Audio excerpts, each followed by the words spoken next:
Hello and welcome to the Speaker's Edge podcast. This is the podcast designed to help you learn from some of the very best speakers and communicators in the world so that you can master your message and inspire your audience every single time you speak. In this episode, we're going to talk about developing self-confidence. Now, they say that the fear of speaking is consistently voted as the number one fear for most people, don't they? There's a lot of people walking around with a lack of confidence when it comes to speaking. But believe it or not, overconfidence can also be a problem for a speaker. See, the truth is, to keep developing and growing as a speaker and a communicator, you need just the right amount of confidence. Not too little and not too much, just the right amount. So in this episode, we're going to look at how anyone can overcome their fear of speaking, but not stop there, keep going, develop confidence, and even take it all the way to unshakable self-confidence as a speaker and a communicator, if that's what you want to do. Now, it's important to realize that wherever you're starting this journey from, that's perfect. You're in just the right place. You're going to move forwards from wherever you are right now. Now, I have a roadmap for you to guide you through this process. And if you want to download a copy of the roadmap, you can just go to maxwellleadership.com/the speaker's edge. And you'll see that step one of that roadmap is realizing that you need just the right amount of confidence to develop and grow as a speaker, to keep getting better and better. Not too little, or you'll think that you can't grow, so you won't even bother, and not too much, you'll think that you don't need to, and so you'll stop and you'll plateau.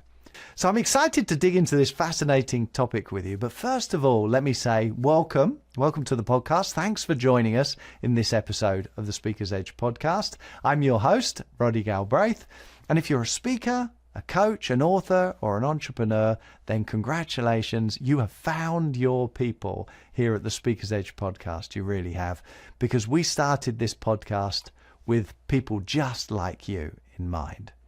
Now, if you're listening to this and you're thinking, well, I don't really identify as a speaker, maybe you're perfectly happy in your corporate career. Well, I think you're going to love it here too, because we're going to give you the tools that you need to get that pay rise or that promotion or that new job in a new organization, or maybe just to define your leadership in your current organization by standing up and speaking with confidence and competence and charisma. Wouldn't that be nice? Okay, so let's dive in then, and let's start with a question. What is a natural speaker? When you think of a natural speaker, what do you think of? Are you thinking, yep, natural speaker, that's definitely me? Or are you thinking, nope, that is definitely not me. Definitely not me. Well, either way, I think the term can be problematic, actually. What do we mean natural anyway? Because if you think about it, there's actually nothing natural about standing up and speaking in front of other people, is there? You couldn't stand up at all when you were first born, could you? No, you had to learn to do that, and you had to work very hard in order to learn to do that. You couldn't speak either, for that matter. You had to learn to do that too. And again, you had to work very hard to get there. You couldn't read or write, or play the piano, or swim, or do martial arts, or do calculus, or do 1,000 other things when you were first born that you've now learned to do.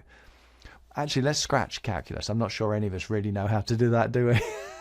But all the other things that, if you've learned how to do them, you've learned how to do them by consistently applying yourself over time. Now, let's look at one of the simplest of those, like let's say just signing your name.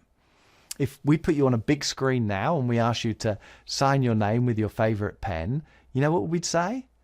Oh, you make that look so easy. You make that look so effortless. You're really good at that. You know what you are? You're a natural signer. But you couldn't sign your name like that when you first picked up a pen, could you? No, of course not. When you first picked up a pen, it was more like engraving right through the paper into the table underneath. Definitely not as effortless as you make it seem now. And if you want to be reminded of the process that you went through to get there, put the pen in the other hand and try sign your name in the other hand. And you'll soon see you went through a lot to get to the point of effortlessness that you now enjoy. See, the truth is you have consistently developed and fine-tuned and finessed your ability to write over a reasonable period of time. It looks very natural now, but we know that it's far from natural, don't we? If you've seen John Maxwell speak, he's a great speaker. I think he's the best speaker in the world. After he speaks, people often come up to him and say, oh, you know, you make that look so easy, John. You make that look so easy. And he always says the same thing. Just remember, it only looks easy. It's not actually easy. Bill Gove, another great speaker, he'd be told the same thing. You make it look so easy, Bill. And he'd say, well, you'd be surprised how hard I work to make it look this easy. See, if we take the time to look into it, there's an abundance of evidence to prove that the people we look at and see as naturals, they've worked really hard to get to that point. And actually, to just assume that they're a natural speaker when we haven't taken the time to look into it, it's just lazy thinking, really, isn't it? It's just lazy. Even the great Michelangelo said, if people only knew how hard I worked to attain my mastery, it would not seem so wonderful at all. But we don't very often take the trouble to look, do we? And if we don't see the work that someone's put into developing and cultivating a skill like speaking, it's so easy for us just to assume that they're just like that. They're just lucky. They're just naturals or whatever it is. But it's just not true. It's an illusion. It's an illusion. See, at the end of the day, you are a natural, but you're not a natural writer or a natural swimmer or a natural speaker or anything else. You're a natural learner.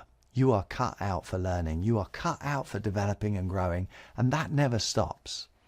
So step one of our roadmap, you need just the right amount of confidence in order to keep developing and growing.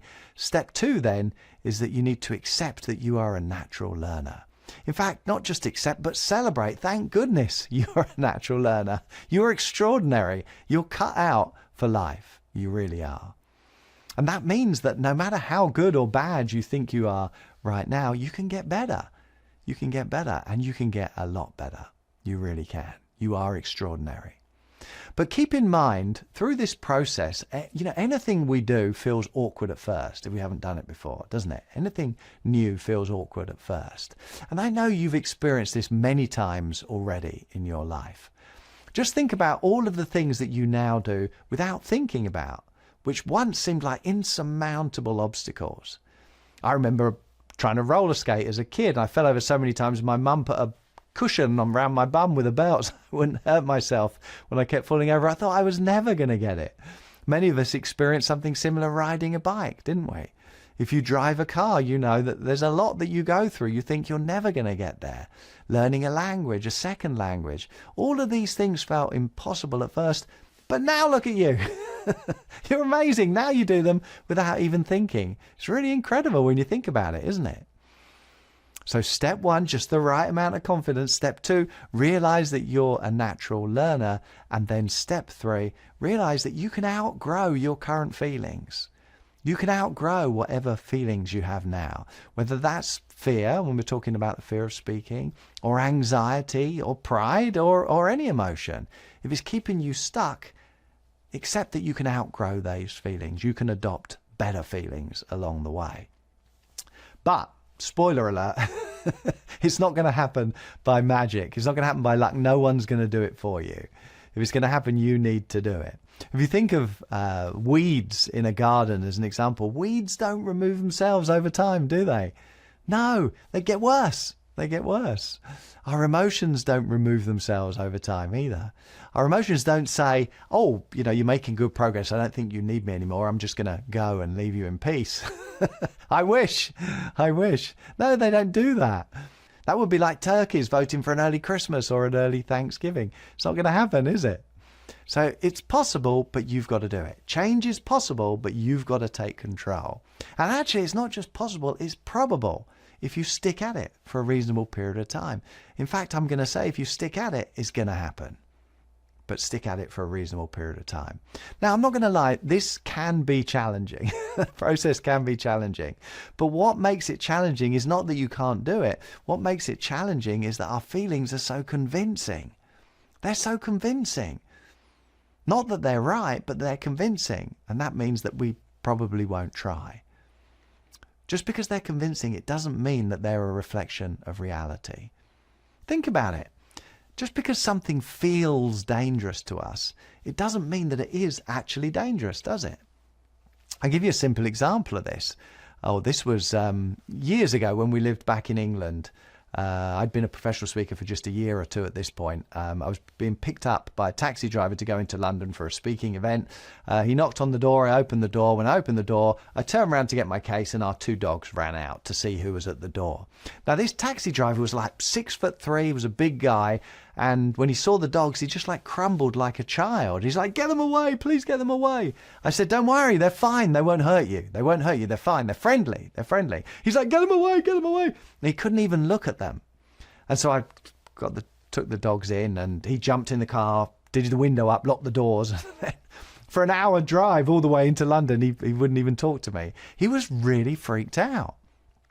Now, we can hear a story like that, can't we? And we can think to ourselves, well, he probably had a bad experience with dogs in the past, didn't he? He probably had a bad experience with dogs as a child, and we leave it at that. But just think about this. Just think about what it means. The implications are huge. See, he's not looking at the dogs and seeing the dogs the way the dogs are. He's looking at the dogs and seeing the dogs the only way he can see them now, which is the way he is. Those past experiences, whatever it was, he's now dragging with him into the present, and he's projecting them onto our dogs and seeing them as dangerous when actually they're friendly, because that's the only way he can see them. And because fear can be a little bit sneaky, because he turns and runs, "Please get them away, please get them away," he never actually finds out if the dogs are dangerous or not. See, fear leads to avoidance. Fear leads to avoidance. Write that down. Put it on the mirror. You can see it every morning. Fear leads to avoidance. And so because we avoid the thing we're afraid of, then the fear becomes self-evident. And we feel like fear saved the day. So step 4 is a big step in this process. Unless we challenge the fear, it becomes a self-fulfilling prophecy. It becomes a self-fulfilling prophecy. We never find out what the truth actually is because we put all of our faith in the fear, we believe it, we turn and run, and then we think to ourselves, thank goodness. Now, I'm not saying that fear doesn't have a place. I'm not saying that fear doesn't help us at times. And this is a question I get asked a lot. Doesn't fear have a purpose? Doesn't it help us? Well, yeah, it can do. It's a survival mechanism, isn't it? So, of course, it's valuable, but we've got to make sure that we keep it in check. We've got to make sure that we keep it in check. We can't have the tail wagging the dog, if you like. Mark Twain said, "If a cat sits on a hot stove, it will not sit on a hot stove again. It won't sit on a cold stove either." In fact, he said, from that moment on, that cat is just done with stoves. Doesn't want anything more to do with stoves. Now, if that cat never goes near another stove again, will it stop it from getting burned by a stove? Yeah, of course it will. But we can see how clumsy that is as an approach for life, can't we? Give you another example. Let's say you're scared of cars. Will that stop you getting run over on a busy road? If every time you see a car or hear a car, you turn and run? Yeah, it probably will. But obviously there's a better way. What if what you need or want is on the other side of the road and you have to cross the road? You don't actually need a fear of cars in order to cross a road safely, do you? To stay safe from cars. If you have an understanding, in fact, that's enough. You don't need any emotion at all. You can cross a road safely with a reasonable degree of caution, a basic knowledge and awareness of cars, and common sense. That's all you need. Now, let's say that you've already developed a fear of cars, so you've already got this fear, and then you learn how to cross a road safely. What happens then? How do you feel then? Well, initially, it's still going to feel wrong. Even if you just think about crossing the road, it's going to feel wrong. Even if you've developed the knowledge and the awareness of how you can do it safely, your emotional programming still sits there and it still demands to be expressed. It still demands to be felt. But you are not your feelings. You are not your feelings. You have feelings, but you are not your feelings. You can still cross the road safely if you know how to, even though it feels wrong, even though you still have those feelings. It's possible. Remember, those feelings are just the result of past learning processes. They're not a reflection of reality, and they're not a reflection of your potential. The feelings will change, but the feelings change last.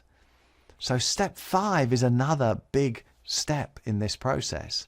Your power to change comes from the realization that you are not your feelings. You have feelings, but you are not your feelings. And your feelings are not a reflection of your potential. Now, I'm really passionate about this, as you can probably tell. Facing your fears, overcoming your fears is something that I'm very passionate about, because I spent so many years studying fear myself, out of necessity really, because I was dealing with a lot of anxiety. I struggled with a lot of anxiety when I was younger. See, after school, I failed my exams, and at 19, when all my classmates went on to university, that wasn't really an option for me.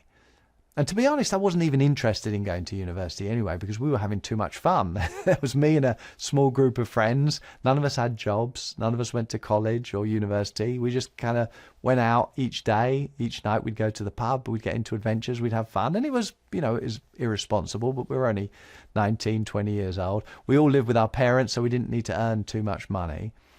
We'd get the odd dead-end job, save up some money, maybe go traveling, come back and carry on and, do the same thing over and over, year after year, year after year.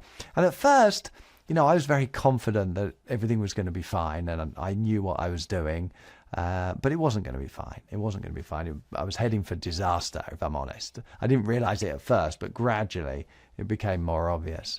My parents would say to me, what are you doing? You got to sort yourself out. You can't go on like this. And I'd say, don't worry, tomorrow, it's all going to be fine tomorrow.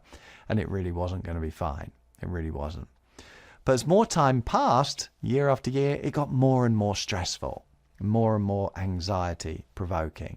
Eventually, thank goodness, by the time I was 25, I got my first proper job, would you believe, in an office, thanks to a friend of mine who got me an interview and then got me into this big Swedish pensions fund company. And I worked hard because I was playing catch up. I was trying to make up for all of the lost years. But because of all that time I wasted, I had strong feelings of imposter syndrome, really strong feelings of, what am I doing here? Who am I to be doing this? And then shortly after that, I got promoted. I got my first leadership role. And then the imposter syndrome just got much, much worse. And it came to a head a few years after that, when I was about 28 and I was looking to get my next new job. The anxiety was getting worse and worse. I was randomly having more and more panic attacks. And one day I said to myself, this can't go on. Enough is enough. I've got to deal with this. I've got to deal with this. And I remember it was a Monday morning, and I phoned up work and said that I was sick. I said, I'm not coming in. And I sat there in front of the computer and I typed in to the search engine, which was Yahoo. So it tells you how long ago it was. Remember that? Dating myself a bit. The Yahoo search engine, I typed in panic attacks, and I had my finger hovering over the enter key, and I was terrified to press it. I was terrified to press enter and do the search, because it meant that then it was a real thing. If I pressed it, I'd be acknowledging that I had a problem, and then I'd have to face it, and I couldn't just kind of push it out of mind anymore. And it was so scary for me. It really was. It's difficult to explain, and it feels odd telling you about it now, but it was really very, very scary for me. But if you think about it, I wasn't actually in any physical danger at all, was I? Just pressing the enter key. But the fear felt very real to me. And this is a really important part of the process to realize when we're facing a fear like the fear of speaking. It's not like climbing Everest, is it? Where if you're climbing Everest, the fear and the danger are very closely aligned. So you need to be very careful there. But speaking safe, there's no real danger. For most of us in most parts of the world, there's no danger in speaking. And so step 6, realizing it's safe to face your fear of speaking, really can set you free. It's such an empowering realization that it's safe to step into the fear of speaking, even though it's a strong fear, it's a powerful fear. So I sat there for the longest time with my finger kind of hovering over the enter key. Do I press this? Do I press this? And then eventually I pressed it. And then up came like a string of different resources on anxiety and panic and stress and fear. This whole new world I never knew existed suddenly popped up. And so I spent the next 2 days going through all of these different resources, all of these different books that were there about exactly my problem. I couldn't believe it. The self-help, personal growth. I didn't know anything about these. It was a whole new world for me.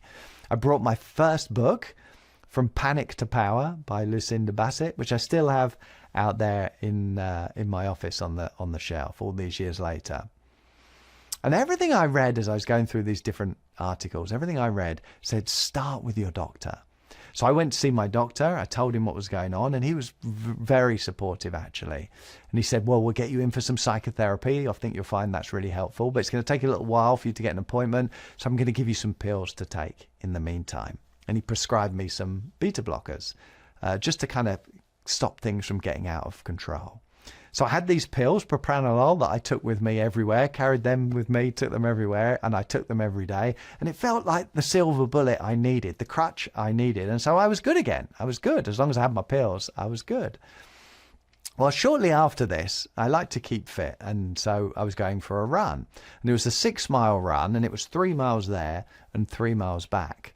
And I set off, and immediately it was, a bit of a struggle. 2 miles, I was really struggling. I got to the halfway point where I turned around to come back again. So I still had to do the last 3 miles. I was really struggling. By the time I got back, I was absolutely exhausted. Just about made it into the house. Went into the kitchen, collapsed on the floor, slumped against the leg of the table. And I'm just kind of trying to get back to normal. And above me on the table, underneath a glass cover, is this big chocolate cake. And so I reach up, drag the cover off, and I start grabbing handfuls of this chocolate cake, and I'm just eating them slumped against the table leg. Ate the whole cake.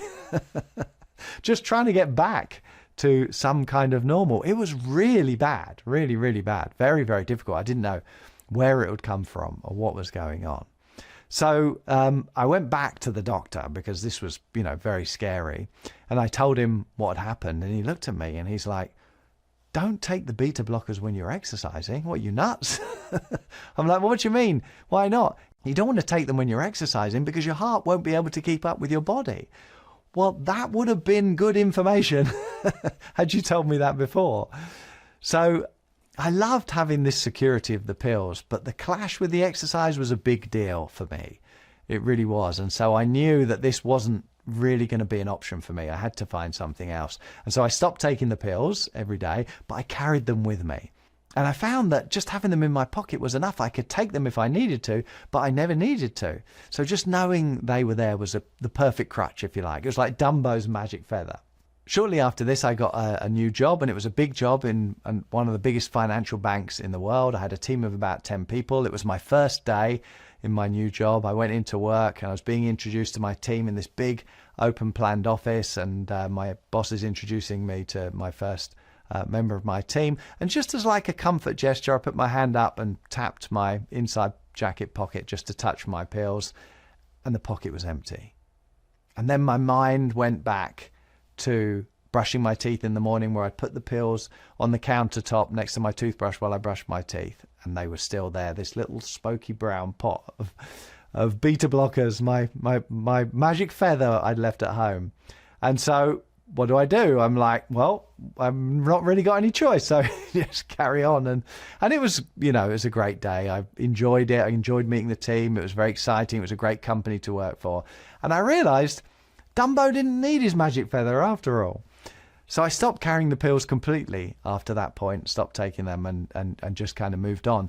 But I only got to that point because I had no other options. If I'd had them with me, I'd probably still be carrying them today, because I wouldn't have chosen to kind of cut myself off from them and cut myself adrift. It's because I had no other option. I could see that I could still fly without the magic feather, just to continue that analogy. Because for all of us, I think it's not until we challenge our fears by stepping forward into the fear, that's when we see them for what they really are. A trickster. It's a trickster. And we can't trust our feelings. So back to our roadmap then of self-confidence. Step 7, taking action sets you free. It really does. Taking action sets you free as long as you're stepping into the fear and not running away from it. Then it makes it worse. It doesn't set you free. Now, I think it's important to note here that when we do think about doing something challenging, our mind is very crafty, and it's going to offer us an escape hatch. It's going to offer us an escape hatch so that we can kind of abandon the challenge and take the escape hatch. Don't take the escape hatch. You've got to find a way to step forward into the growth. Don't take the escape hatch. That's going to make it worse. But stepping forward into the growth is the only way out. Through the fear is the only way out.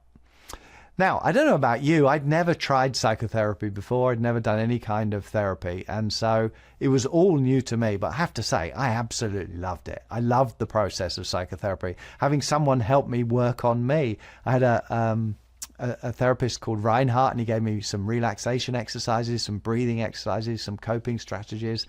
And I became fascinated with the whole process. I became fascinated about finding out everything about me and about the mind. And that was really the beginning of a 30-year love affair with personal growth. So I looked into all kinds of different things. I saw a hypnotherapist, which worked really, really well, actually. It was very effective for me. And so I found that useful, but I found the process absolutely fascinating. And so I studied hypnosis and hypnotherapy and spent 3 years in the end qualifying as a cognitive behavioral hypnotherapist, which was particularly effective for the treatment of phobias and fears and anxiety, which I didn't realize at the time, but has been so useful for me in helping people over the years with their fears of speaking. And I remember in one of the lectures, one of the professors said, when you're struggling with something in some area, you can either focus on why you're like this and where it came from and really obsess in trying to find out where it came from, or he said, you can just turn around and focus on being something else, focus on becoming something else and move forwards towards that. And that made so much more sense to me. So I never really found out where the panic attacks came from or why. It never seemed important after that. Originally, I was obsessed with trying to find out, where did it go wrong? What's wrong with me? But when he said that, I thought, oh yeah, just outgrow it. Who cares where it came from? Just outgrow it. So step 8, another important step, move towards what you want. Don't move away from what you don't want. Face forwards and march towards what you want. Don't kind of drag away from what you don't want, because otherwise you just unwittingly drag it with you where you're going. So turn, outgrow it and move forwards. Such great advice. So over the next 10 years, I was still obsessed with personal growth. I changed jobs a number of times. I spent a lot of time getting good at the interviewing process, and I made up for a lot of the time that I lost in my early 20s. And as I managed bigger and bigger teams at work, I realized that the more I studied myself, the better I understood myself, the better I understood people, but also the better I understood my team. And the better I understood them, the more I could help them. And so I spent a lot of time helping them with their fears and anxiety. We did speaking retreats, speaker workshops in the office every week. Everyone had to present, and they all protested. But we all made progress together, and we became a team of communicators. During that time, I would run speaker training workshops at work, but then I would also do off-site retreats. Our house in England is an old farm, and so there's several outbuildings. One of them is this huge old cow shed, and so I transformed it into a studio and a lecture theatre. And we'd do off-site retreats there, and then other departments would see what we're doing, and they'd ask me to run off-site speaker retreats for them too. So it was great fun. It was a great time. And we found that nothing beats practice when it comes to working on your speaking.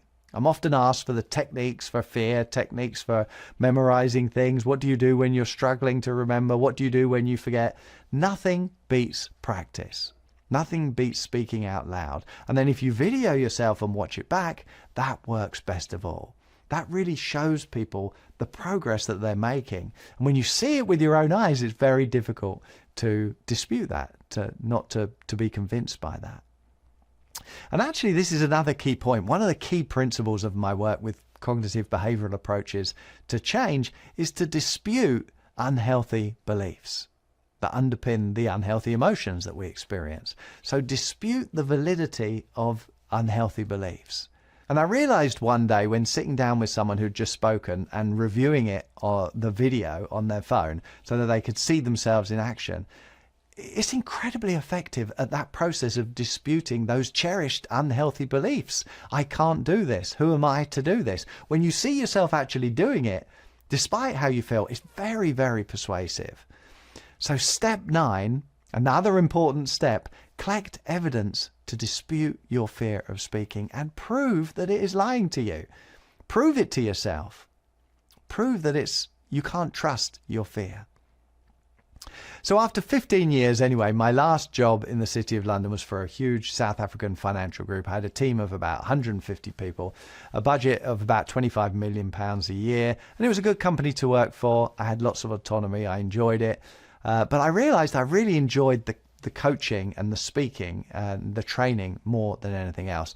And so quite quickly, I decided that, I needed to leave. I wanted to start my own business. I wanted to be a speaker and I wanted to have my own coaching business.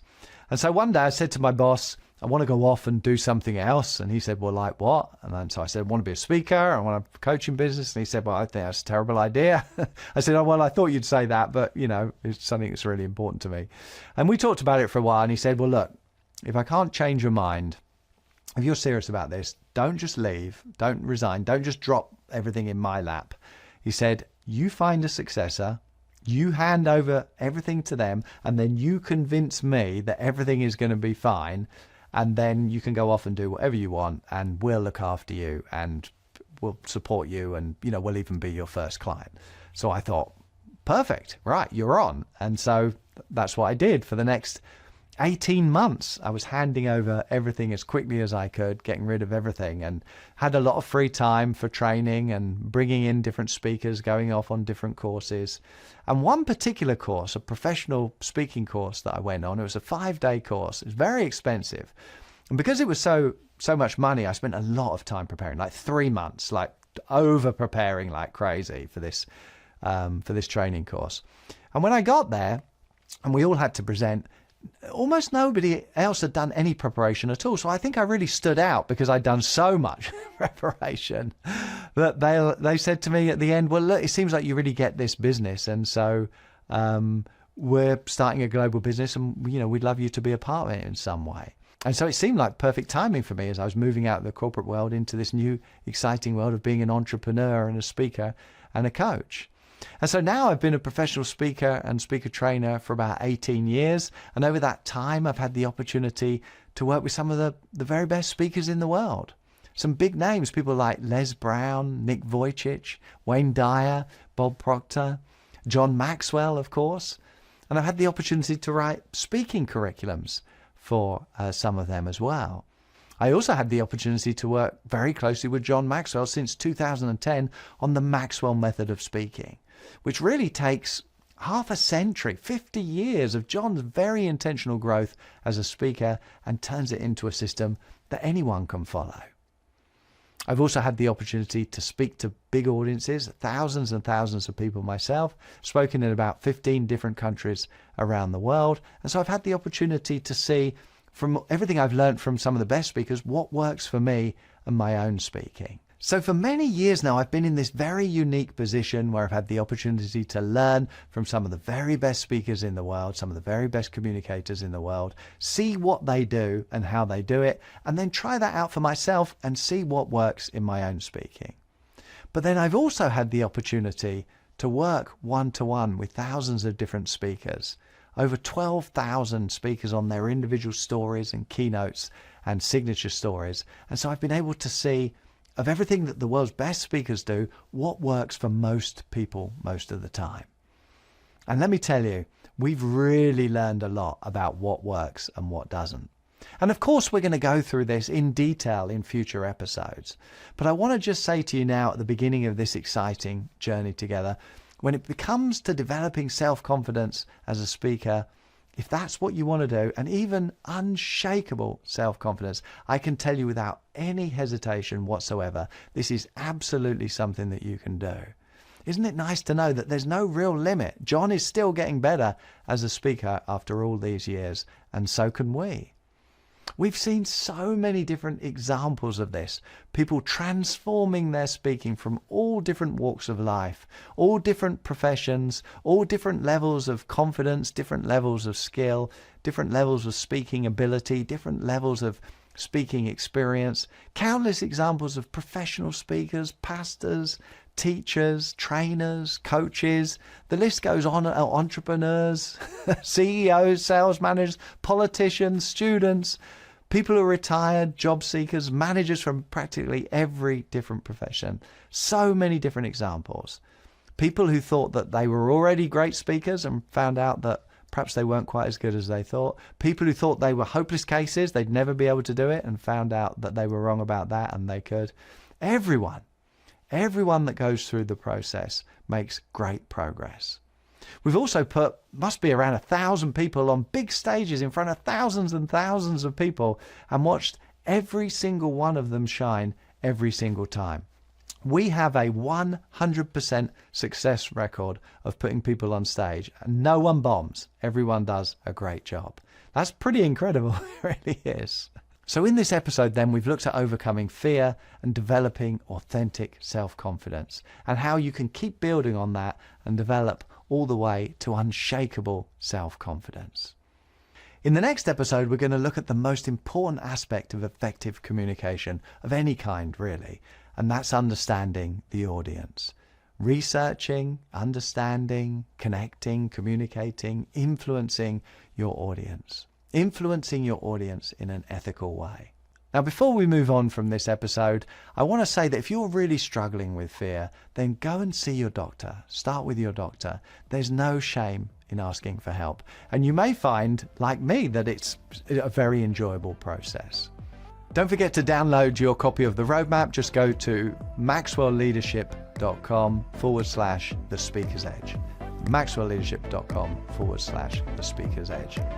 Thanks for joining us in this episode. You really can master your message and inspire your audience. I look forward to seeing you in the next episode of The Speaker's Edge.